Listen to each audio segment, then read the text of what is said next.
दोस्तों, आप सभी का स्वागत है हमारे चैनल पे। तो आज के वीडियो में हम बात करने वाले हैं कि how to meet the customer.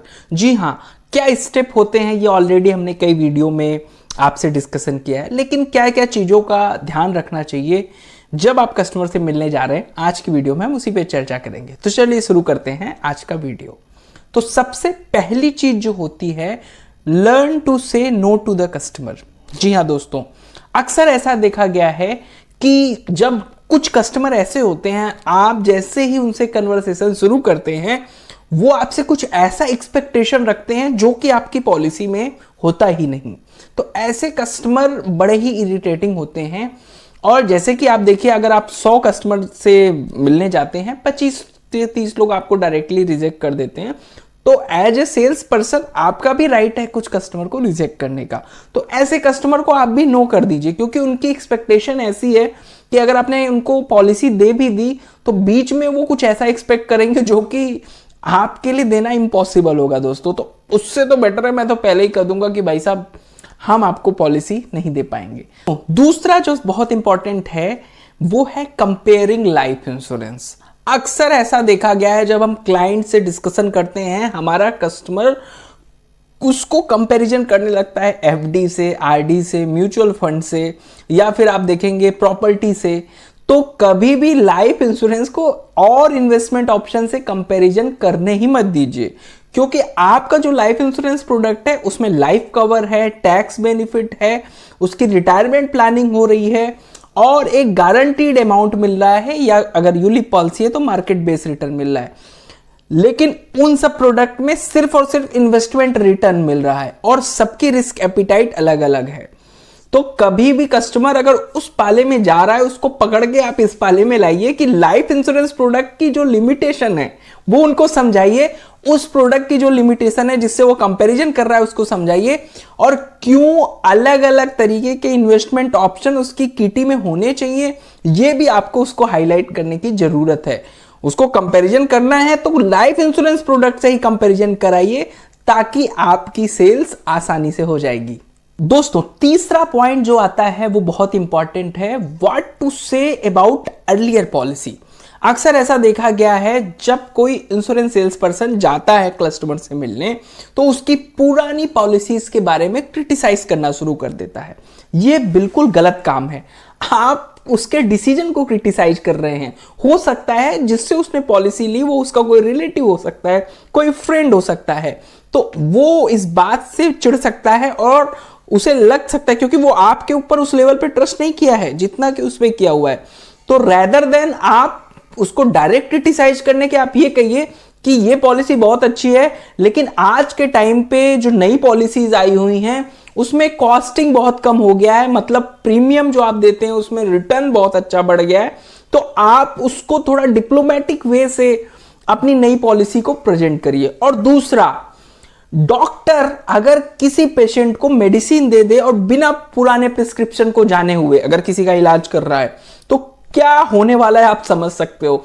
तो जब आप उसकी पुरानी पॉलिसीज के बारे में जानते हो तो आप एनालाइज कर पाते हो कि इसकी जो फाइनेंशियल नीड है, इसको पूरा करने के लिए इसके पास जो रिसोर्स है उससे क्या कुछ होने वाला है, और आप उसको सजेस्ट कर पाओगे राइट प्रोडक्ट को। तो ये एक बहुत इंपॉर्टेंट स्टेप है। अगला एक बहुत इंपॉर्टेंट है, वो है रेडी फॉर सेल्स कॉल।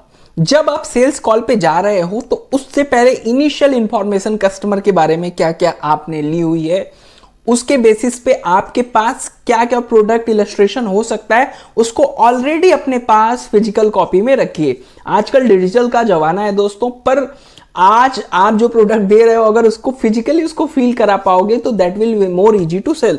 तो पहले प्री प्रिपरेशन करिए। आप जो डायरीज ले जा रहे हो या फिर जो प्लानर में आप समझाने वाले हो, थोड़ा अच्छा लगना चाहिए, पेन आपकी अच्छी क्वालिटी की होनी चाहिए, और जो उस पेपर पे आप समझा रहे हो उसको लगे कि उसकी लाइफ को लेकर के प्लानिंग कर रहे हो। मैं देखता हूं कई लोग A4 सीट पे किसी की लाइफ प्लानिंग समझा रहे हैं, सर आपका ये फाइनेंशियल गोल पूरा होने वाला है। सो आप जैसे अपने प्रोडक्ट को प्रेजेंट करोगे दोस्तों, उतनी आसानी होगी कस्टमर को कन्विंस होने के लिए। दोस्तों, अगला पॉइंट जो इसमें बहुत इंपॉर्टेंट आता है, is your ego is bigger than you. जब आप पॉलिसी बेचने जा रहे हो तो अक्सर ऐसा होता है कि 10 लोगों से आप बात करो कि 2-3 लोग ही आपसे लाइफ इंश्योरेंस पॉलिसी लेंगे। 7 लोग जो आपसे पॉलिसी नहीं ले रहे हैं उसके पीछे कई वजह हो सकती है उनकी अर्निंग अभी नहीं है, या उनकी फाइनेंशियल सिचुएशन अभी सही नहीं है, या उन्होंने कुछ और गोल्स प्लान किया हुआ है जिसकी वजह से वो डिसीजन नहीं ले पा रहे हैं। तो ऐसे में आपको ये नहीं सोचना है कि भाई मैं प्रोफेशन क्विट कर लेता हूं, यहां पे बहुत ज्यादा रिजेक्शन है, क्योंकि नेगेटिव फीलिंग आना तो लाजमी है, पर आपको पॉजिटिव रहना है कि अभी उसने मना किया है, इन फ्यूचर वो जरूर ले सकता है आपके प्रोडक्ट को। तो ऐसा पॉजिटिव माइंडसेट आपको बनाना है।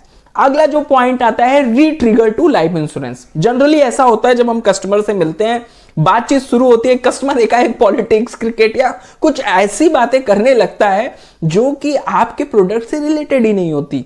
तो आपको बड़े ही पोलाइटली और बड़े ही चालाकी से कन्वर्सेशन को अपने प्रोडक्ट की तरफ लेकर के आना है।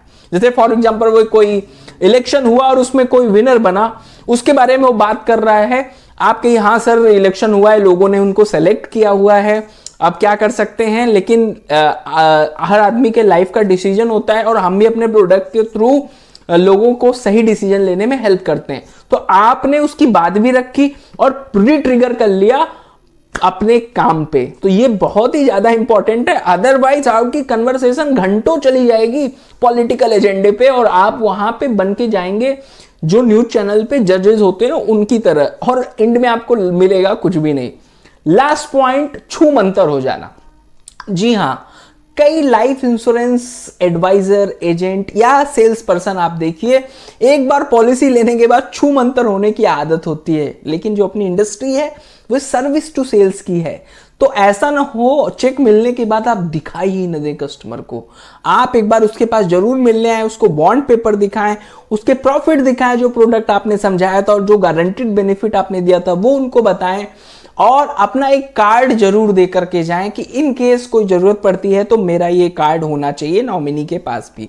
तो ये सारी बेसिक हाइजीन्स अगर आप फॉलो करते हैं तो you are going to be expert insurance sales person. तो सब्सक्राइब करना ना भूलें। कोल्ड कॉलिंग पे मेरी बनाई गई वीडियो को 23,000 से ज्यादा लोगों ने देखा है। अगर आपने उस वीडियो को नहीं देखा तो उसको देखिए, आपको काफी सीखने को मिलेगा। मैं डिस्क्रिप्शन में उस वीडियो का लिंक भेज रहा हूं, चैनल को जरूर सब्सक्राइब कर दें। बहुत बहुत धन्यवाद। Thank you.